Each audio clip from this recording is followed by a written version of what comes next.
இன்னைக்கு தலைப்பு பயப்படாதீங்க. Today's topic is do not fear. As we read in Isaiah book 41 verse 10, fear thou not, for I am with thee. Do not dismay, for I am thy God. I will strengthen thee. Yeah, I will help thee. I will uphold thee with right hand of my righteousness. Amen. ஏசாயா 40 அதிகாரம் 10 வசனம். நீ பயப்படாதே, நான் உன்னுடனே இருக்கிறேன். திகழாதே, நான் உன் தேவன். நான் உன்னை பலப்படுத்தி உனக்கு சகாயம் பண்ணுவேன். என் நீதியின் வலது கரத்தினால் உன்னை தாங்குவேன். We will divide this verse. Lord has given many commandments and promises in this verse. தேவன் அநேக கட்டளை கொடுத்துக்கிறார், அநேக வாக்குத்தத்தை இந்த வசனத்தில் கொடுத்துக்கிறாங்க. நம்ம ஒரு 4 பகுதியை பிரித்து எடுக்கலாம். We'll divide into 4 portions and we share the word. What is this inner meaning? நம்ம இது 4 பகுதியை பிரித்து எடுத்து நம்ம ஒன்னொன்னும் தியானிக்க போகலாம். ஏன்னா இந்த காலகட்டத்தில் நம்ம உலகெங்கும் பார்க்குறோம், அங்கே கொள்ளை நோயினால அநேக பயத்தினால அநேக விசுவாசிகள் இருக்கிறார்கள். Many people are there because of this deadly plague, deadly viruses. They have been feared. Even some fear are from inside house, and if they go out also, they have some fear. What are the fears we see? Again, we read in the book of Psalm 31 verse 13, fear was on every side. சங்கீதம் 31:13 பார்க்கிறோம், பயம் என்னை சூழ்ந்து கொள்ளுது. இது எல்லா பக்கத்திலையும் சூழ்ந்து கொண்டு இருக்கு. அதனால நம்ம வீட்டுல இருக்கும்போது கூட சில நேரத்துல தனிமையா இருக்கும். we are alone. they are stressed. மன அழுத்தம் இருக்கும், கவலைகள் இருக்கும். சிலர் தற்கொலைக்கே போயிடுவாங்க. they are stressed, and some people who are loneliness will be committing suicide also. குடும்பத்திலே நம்ம பார்க்கிறோம், அநேக பயம் இருக்கும். வீட்டுல இருந்தாலும் எதிர்காலத்தை குறித்து பயம் இருக்கும். Fear of the future, fear of losing the job, வேலை போயிடுன்னு ஒரு பயம் இருக்கும். பிசினஸ் இல்லைன்னு ஒரு பயம் இருக்கும். ரெண்ட் கட்டணும், கடன் இன்ஸ்டால்மெண்ட் கட்டணும்னு ஒரு பயம் இருக்கும். அவங்க பிள்ளைகளுக்கு ஸ்கூல் அட்மிஷன் ஃபீஸ் கட்டணும் ஒரு பயம் இருக்கும். They have fear of losing the job, fear of the business, fear of paying the rent, fear of paying the EMIs and the children's admission and fees also. If they go out fear, if they go outside also, வெளியே போனாலும் தேவனுடைய வெளியே போனாலும் போலீஸுடைய பயம் இருக்கு, எங்க அடிக்கிறாங்கன்ட்டு. இன்னும் இந்த கொரோனா வைரஸ் குறித்து எங்க அந்த தொற்று வியாதி நம்மளுக்கு போறோம்னு ஒரு பயம். இன்னொன்னு இருக்கிற வண்டியெல்லாம் சீஸ் பண்ணிடுறாங்கன்ற ஒரு பயம் இருக்குது. We have fear of the police. He'll be torturing us. Even the fear of seizing our vehicle, even the fear of the coronavirus, it will affect us. We have many fears even if we go outside. In among midst of everything, the villain, as we see, ஒரு rowdy ஊருக்குள்ள வரானா அந்த ஊருக்கு மேல மூவில எல்லாமே பார்க்கும், எல்லாம் வீடு சாய்ந்துட்டு பயந்து ஒழிஞ்சிடறாங்க. அதே போல நம்மளும் இந்த ஒரு பெரிய வில்லன் உலக சுத்தி ஜனங்க வீட்டுல போய் அடங்கி கிடக்குறாரு.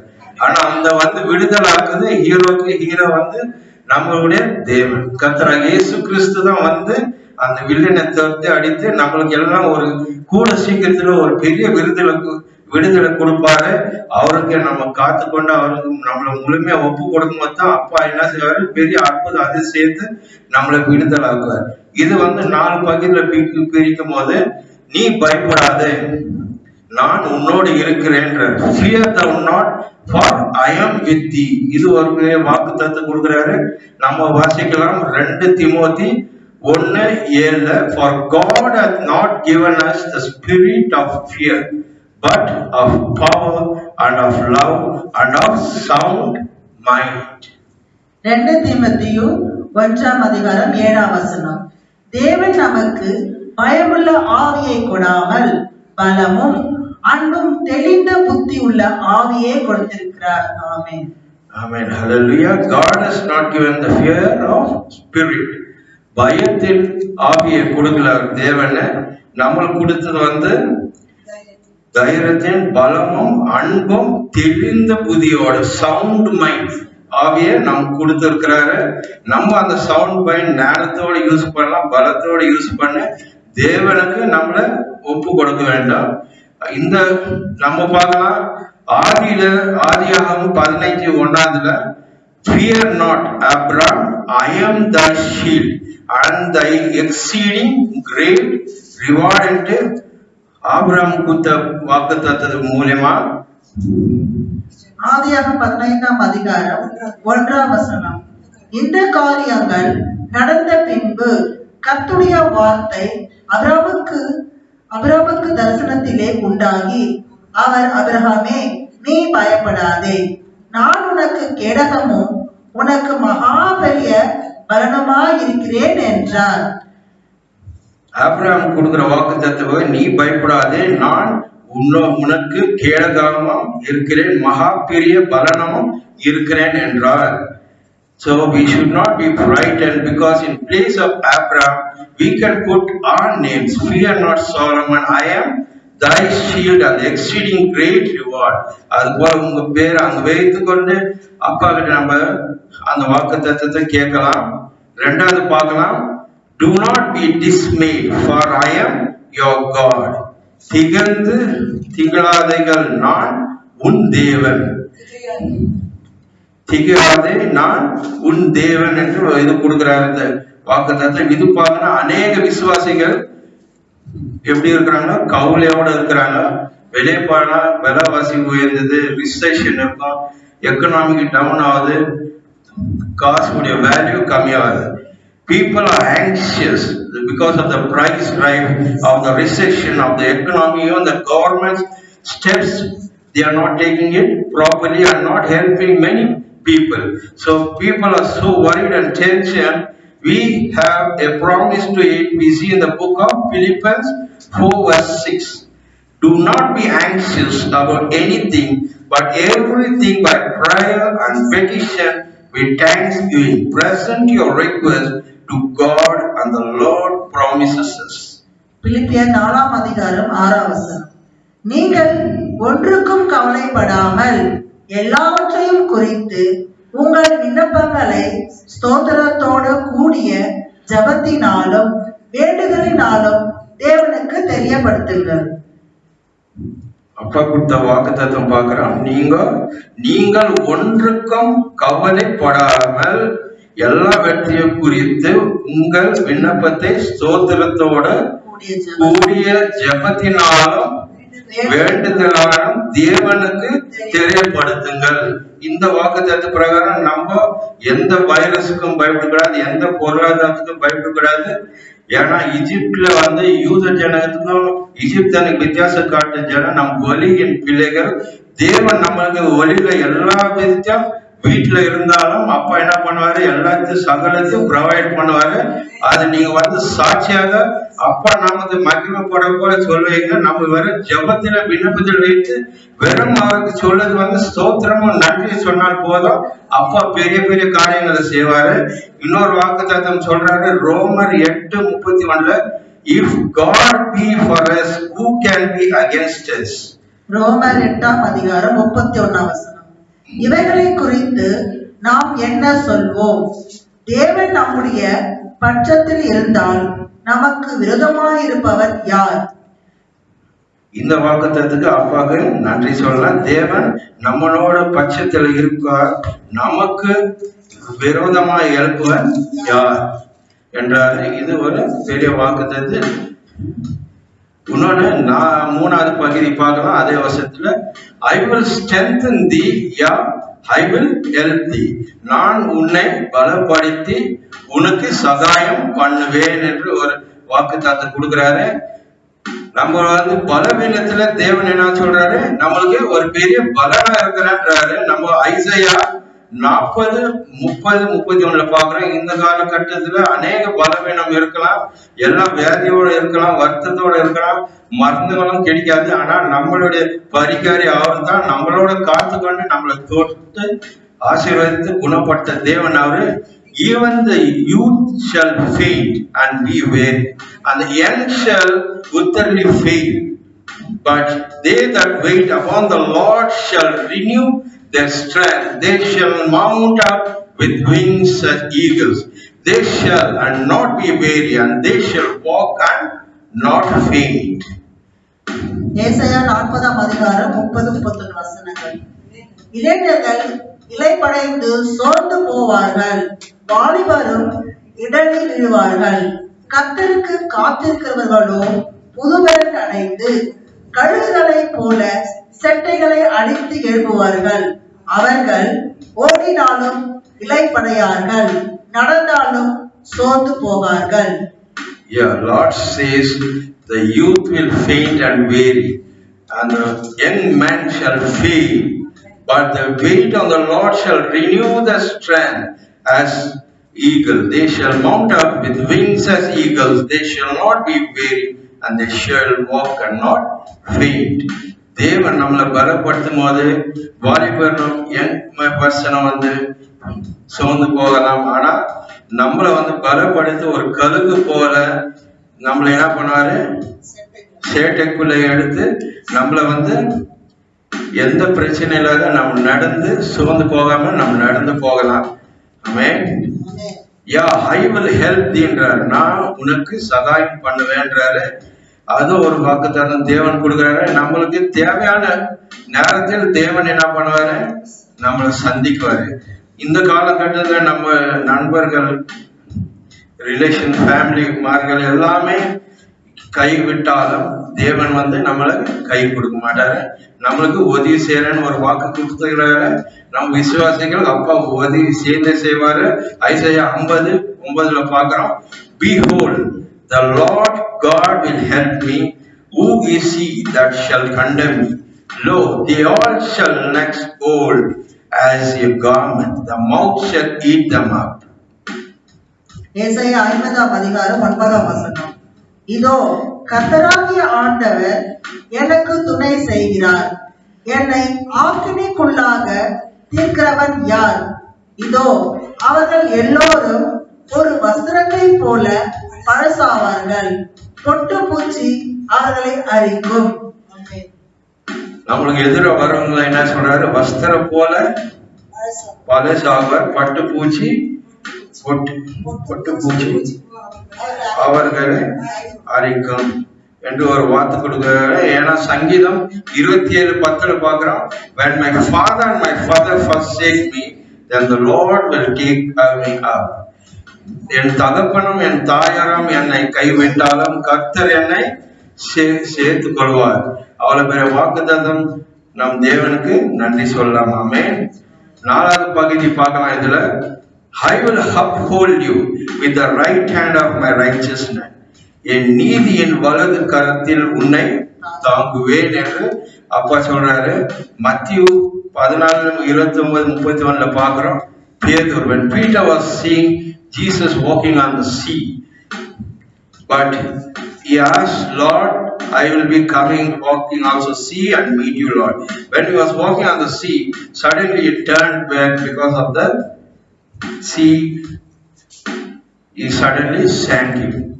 நம்ம பார்க்கிறோம், பேதுரு தேவனை நோக்கி நடந்து வரும்போது நல்லா வந்தாரு. பின்னோக்கி பார்க்கும்போது பேக் ஸ்லைடிங், பின்னோக்கி பார்க்கும்போது விசுவாசம் இல்லாத பார்க்கும்போது என்ன ஆகுற, தண்ணிக்குள்ள முழுகிறார். ஜலத்தினால நடந்து வர முடியும் தேவனை நோக்கி போகும்போது. ஏன்னா தேவன் நம்ம எல்லா சூழ்நிலையிலும் நம் மத்தியத்துல இருக்கிறார். நம்ம நினைக்கிறோம் இந்த தேவனே இவ்வளவு பிரச்சனை, இவ்வளவு கவலை, இவ்வளவு இது மத்தியத்துல சைலண்டா இருக்கிறார். தேவன் பார்க்கிறோம் எல்லா சூழ்நிலையிலும் நம் மத்தியத்துல இருக்கிறார். நம்ம சங்கீதம் 18:35 பார்க்கலாம். Thou hast also given me the shield of thy salvation, and thy right hand hath holden me up, and thy gentleness hath made me great. சங்கீதம் 18ஆம் அதிகாரம் 35 வசனங்கள். உம்முடைய இரட்சிப்பின் கேடகத்தையும் எனக்கு தந்தீர், உம்முடைய வலது கரம் என்னை தாங்குகிறது, உம்முடைய காருண்யம் என்னை பெரியவனாக்கும். இப்ப நம்ம ஒரு கதையை பார்த்துட்டு முடிக்கலாம். A king has 4 wives. A king has 4 wives. ஒரு ராஜாவுக்கு 4 மனைவிகள் இருந்தாங்க. King got sick in his deathbed. ஒரு ராஜா உடம்பு சரியில்லாத இந்த கொள்ளை நோயில வந்து மரண படுக்கையா இருந்தாரு. அவருக்கு ஒரு பயம் உண்டாயிட்டு, நம் மரித்த பிறகு நம்மளோட யார் வருவார்கள்? After my death, after life, who will become alone? Because I will be alone. He thought, I have 4 wives, let me ask them. எனக்கு 4 மனைவிகள், அவங்கள கேட்டு பார்க்கலாம் யார் எனக்கு துணையா இருப்பாங்க கூட வர்றதுக்கு. He loved his 4th wife the most, got a diamond jewelry, costly dress. He asked her, will you die and accompany after life? The 4th wife replied, I am sorry, and walked away. 4வது மனைவியை கேட்டாரு. அவருக்கு எல்லாம் வைரத்தையும் தங்க ஆபரணங்களும் costly dress வாங்கி கொடுத்தாரு. நான் மரித்த பிறகு என்னோட நீ வரையா கூட மறிச்சுன்னு கேட்கிறாரு. அது என்னது? சாரி, என்னால முடியாதுன்னு, வர முடியாதுன்றது. சரி, நான் 3வது வைஃப் கிட்ட போறேன். 3வது மனைவி கிட்ட. He loved his 3rd wife who was very proud and sure in the neighboring kingdom. He called her and asked her, will you accompany me after life? She rejected and said, after your death I will remarry. 3வது மனைவியும் கேட்கிறாரு. ரொம்ப பெருமை அதுக்கு. எல்லாத்தோட அழகா இருக்கிறதுனால அந்த ராஜ்யத்திலே அதுக்கு ஒரு பெருமை ஜாஸ்தி. ஆனாலும் இவர் நேசிக்கிறதுனால அதை கேட்கிறாரு. நான் மறிச்ச பிறகு என்னோட நீ வரையா கூடன்ட்டு. அவங்க வந்து மருந்து அடிச்சுட்டு, நீ மறிச்ச பிறகு நான் இன்னொரு கல்யாணம் பண்ணிக்கிறேன்றாரு. அதே போல 3வது பார்க்கணும். 2வது மனைவி எல்லா கஷ்டத்து நேரத்திலும் எல்லா நேரத்திலும் என்னோட இருந்த மனைவி இது கேட்டு பார்க்கலாம். அதை கூப்பிட்டு கேட்கிறாரு, நம்ம என்னோட மறிச்ச பிறகு என்னோட கூட வரையான்ட்டு. அவர் 2வது மனைவி சொல்லுது, என்னால முடியாது வர்றதுக்கு. ஆனா நீ இறுதி சடங்கு funeral, till your funeral I will be there. நீ இறுதி சடங்கு வரை நான் இருக்கிறேன், அதுக்கப்புறம் என்னால வர முடியாதுன்னு மாற்றி அளிக்கிறாங்க. திடீர்னு a voice called out, I will be with you, even it is afterlife. Then king looked and saw it was the first wife, but this wife the king cared the least. Now the king said, I am sorry, I should have taken care of you and give more attention when I was alive. கட்சி ஒரு குரல் கேட்குது தூரத்திலிருந்து, நான் வரேன், உன்னோட கூட மறிச்சு அது பின்னால இருக்கிற வாழ்க்கை நான் வரேன்றாரு. ராஜா அப்ப தூரம் பாக்குறாரு, இது என்னுடைய முதல் மனைவி, என்னோட வந்து மறிச்ச பேருக்கு வரேன்றார். ஆனா நான் அது ஒண்ணுமே கண்டுக்கவே இல்லை, ஒண்ணுமே கேர் பண்ணல. இப்ப வந்து ரொம்ப சாரின்றாரு. நான் அதை நல்லா கவனிச்சுக்கணும், நல்லா பார்த்து கொண்டு இருக்கணும். இந்த கதையோட மாரல் என்னன்னா, the story and the moral of the story will see everybody has 4 wives. எல்லாருக்குமே 4 மனைவிங்க இருக்கிறாங்க. இந்த 4வது மனைவி, the 4th wife is our body. We like to decorate with nice jewelry, with expensive dress, but it will not follow us. நமக்கு 4 மனைவிகளுக்கு இந்த 4வது மனைவி வந்து நம்மளுடைய சரீரம். அதை நம்ம வைரத்தால நகையோட ரொம்ப காஸ்ட்லியோட துணியோட நம்ம என்ன பண்றோம், அலங்கரிக்கிறோம். ஆனா நம்ம கூட அது வராது. இந்த 3வது மனைவி வந்து the 3rd wife represents our possession. We spend so much time gathering our possession, but in the end it will not follow us after life. It will be divided to others. As 3rd wife said, I will marry. அதே போல இந்த 3வது மனைவி வந்து நம்மளுடைய ஆஸ்தி பாஸ்தி, நம் நேரத்தெல்லாம் அதுக்கு செலவழித்து அநேக பணத்தை சேர்த்து அநேக ப்ராப்பர்ட்டிகள் அநேக தேவையான கம்ஃபர்ட்ஸை நம்ம வாங்கி சேர்த்துறோம். ஆனா மறித்த பிறகு அது வராது, அது இன்னொருத்தருக்கு போய் சேரும். இந்த 3வது மனைவி சொன்ன போல நான் இன்னொருத்தருக்கு கல்யாணம் பண்ணிக்கிறேன்ட்டு, அதே போல இது இன்னொருத்தருக்கு போய் சேரும். அதே போல 2வது மனைவி வந்து the second wife is our friends and family. We trust them in time of need, but the furthest they can go with us is our funeral. 2வது மனைவி வந்து நம்மளுடைய நண்பர்கள், நம்மளுடைய ஃபேமிலி மெம்பர்ஸ், உற்றார் உறவினர்கள் எல்லாரும் வந்து தேவையான நேரத்துல, ஆபத்து நேரத்துல, கஷ்ட நேரத்துல நம்மளோட இருந்தார்கள். ஆனா அவங்க எங்க வர்றவங்க, இங்க இறுதி சடங்கு வரலாம் தான் அவங்களால வர முடியும். ஆனா முதல் வைஃப் வந்து பார்க்கலாம் நம்ம, the first wife represents our soul. We usually neglect taking care of a soul that will only follow us after life. முதல் மணி வந்து நம்மளுடைய ஆத்மா, அதை நம்ம வந்து போர்க்கடிக்கிறோம். வாழ்க்கையில உலகத்துல இருக்கும்போது நம்ம அந்த ஆத்மாவை என்ன பண்றோம், போர்க்கடிக்கிறோம். அதை வந்து சரியான உணவு கொடுக்கறது இல்லை, ஆரோக்கியத்தோட வைக்கிறது இல்லை. அதுக்கு அந்த இதுதான் கடைசி நீதி தண்டனைக்கு அது நம்மளோட வரும். The last we see care for our body, keep it healthy. நம்ம வந்து உடலுக்கு நம்ம ஆரோக்கியமா வைக்கிறதும் நல்லது. Enjoy your possessions and comfort they provide.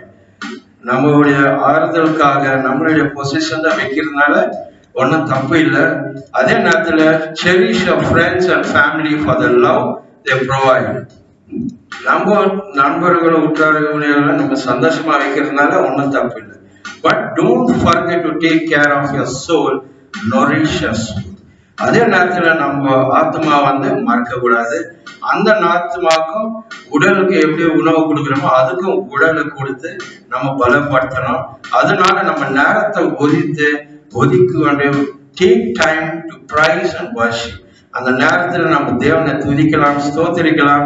Take time to pray, நம்ம தேவனுக்கு ஜெபிக்கலாம். Take time to meditate on the word of God, நம்ம தேவனுடைய வார்த்தையை தியானிக்கலாம். Because it is a sacred all your life as a faithful. அதுதான் நம்மளோட நீதியை விசாரிக்கிறது. நம்ம கூட கடைசி வரணும், அது வரும். ஏன்னா தேவன் வந்து நியாய விசாரிக்கிற நாட்டுல நம்ம ஆத்மா தான் நம்ம கூட வரும். அந்த ஆத்மாவை நம்ம எவ்வளவுக்கு எவ்வளவு நோரிஷ் பண்றோமோ அவ்வளவுக்கு அவ்வளவுக்கு நம்மளுக்கு விடுதலை ஆக்கி நித்திய ஜீவன் கொண்டு போகுது. தேவன் நம்மளோட இருந்து ஒரு கடைசியில் ஐசையா 49:16 பாக்குறோம். See, I have engraved you on the palm of my hand. Your wall are ever before me. ஏசாயா 49:16. இதோ என் உள்ளங்கையில் உன்னை வரைந்திருக்கிறேன், உன் மதில்கள் எப்போதும் என் முன் இருக்கிறது. ஆமென். பார்க்கலாம், அவர் உள்ளங்கையில நம்மள வரைந்து இருக்கிறாரு. என்றுக்கும் அவர் முன்னதான் இருக்கிறோம். நம்ம தேவனுக்கு கண் முன்னாடி நம்ம இருக்கிறோம். சங்கீதம் 121:7-8 பார்க்கலாம். The Lord will keep you from all harm. He will watch over your life. The Lord will watch over your coming and going, both now and forevermore. சங்கீதம் 121:7-8. கர்த்தர் உன்னை எல்லா தீங்கிற்கும் விலக்கி காப்பார். அவர் உன் ஆத்துமாவை காப்பார். கர்த்தர் உன் போக்கையும் உன் வரத்தையும் இதழ்கள் கொண்டு என்றென்றைக்கும் காப்பார். ஹல்லேலூயா. அதனால நம்மளுக்கு எப்பவுமே நம்ம என்னன்னு சொல்றோம், we have no time என்றால் அப்பா இந்த 40 நாள் நம்மளுக்கு ஓய்வு நாட்களை கொடுத்துக்கிறாங்க. இந்த 40 நாள்ல நம்ம டைம் நிறைய கொடுத்துக்கிறாங்க. இந்த நாள் நம்ம தியானிக்கலாம், துதிக்கலாம், ஸ்தோத்திக்கலாம். நம்மளுக்கு மாத்திரம் விடுதலை வேணாம், மற்றவங்களுக்கும் விடுதலை கொடுக்கட்டும். ஒரு அபிஷேகத்தை நம்மளுக்கு கொடுத்து ஆத்ம பாரத்தை கொடுத்து, ஏன்னா இந்த லாக்டவுனுக்கு அப்புறம் நிறைய எழுப்புதல் நடக்கும், நிறைய ஆத்மாவை கர்த்தருக்குள்ள வருவாங்க. அதனால நம்மளுக்கு புது அபிஷேகத்தை கொடுத்து நம்ம ஆத்ம பாரத்தை கொடுத்து அப்பா கிட்ட நம்ம முழுமையா ஒப்பு கொடுக்கலாம். இன்னும் டைம் பத்தலன்னு நம்ம அப்பா கேட்டு இன்னும் நாட்கள் வாங்கிக்கலாம். ஆமென். ஹல்லேலூயா. Hallelujah. Thank you, Jesus. We praise you, Lord, for this wonderful day, for being with us, guide and lead us, Lord. This is the day we have come, Lord. Thank you, Jesus, King of Kings, Lord of Lords, God of gods. Be with us, guide and lead. Hear all the petitions and supplications, Lord. Through this world we are going, through this virus problem, throughout every world, people have been suffering in different ways, Lord. About their financial needs, about the debts, about the family matters, about their job, and about this health issues, Lord. You are going to release them. You are already promised, I am a healer. You are going to heal this land, this world, and release us again to glorify, magnify, and worship, Lord. You are going to open all the churches again to praise, worship, and glorify, and receive your body and blood, and to magnify whatever, and to share the word, evangelism toward the world, to seal everyone in your mighty name, Lord. Be with us, God, and let while going out, coming also be with us. Protect each believers of our church members and every person, Lord, and bless them also. Bless them, grow in your mighty and and anoint them, Lord. Thank you, Jesus. கர்த்தராகிய இயேசு கிறிஸ்து நாமத்திலே நாம் ஜெபிக்கிறோம் தகப்பனே. அப்பா, என்ன விண்ணப்பத்தோட, என்ன வருத்தத்தோட, வியாதியோட இன்னும் நம்ம விசுவாசிகள் போகிறாங்க, நீங்க எல்லாத்தையும் சந்தித்து எல்லாம் விடுதலை கொடுத்து அவங்கள எல்லாம் போஷினால வைக்கிறதுங்க. நன்றி தகப்பனே. அவங்கள இன்னும் அபிஷேகத்தை பண்ணி கிருபைனால அவங்கள தாங்கி கொள்ளுங்க தகப்பனே. எல்லாவற்றையும் சந்தித்து ஒரு சாட்சியாக மாற்ற போவதற்காக நன்றி தகப்பனே. இந்த நேரத்தில் இருக்கிற கேட்டுக்கொள்ள ஒரு விசுவாசியம் நீங்க ஜெபிங்க, துதிங்க அப்பா. வார்த்தைய தியானிகள் அப்பா உங்களுக்கு அற்புதத்தை சேர்த்து உங்களை சாட்சியாக மாற்ற போவதற்காக நன்றி தகப்பனே. Praise the Lord of my soul, all my inmost being praises holy name. Praise the Lord of my soul, and forget not all his benefits. Jesus Christ is same yesterday, today, and forever. May my Lord Jesus Christ, grace, love, fellowship abide with you all. Go in peace and be blessed. Amen. என் ஆத்மாவை கர்த்தரை ஸ்தோத்திரி, முழுவதுமே ஸ்தோத்திரி. என் ஆத்மாவை கர்த்தரை இயேசு கிறிஸ்து சகலவை என்றென்று மறக்க மாட்டேன். நேற்று இன்று என்று மாறாத கர்த்தராக இயேசு கிறிஸ்து என் நாமத்தில் ஜெபிக்கிறேன். ஆமென். கர்த்தராக இயேசு கிறிஸ்துவின் கிருபையும் அன்பும் ஐக்கியமும் சமாதானம் நம்ம எல்லாரோடு இருப்பதாக. ஆமென். ஹல்லேலூயா.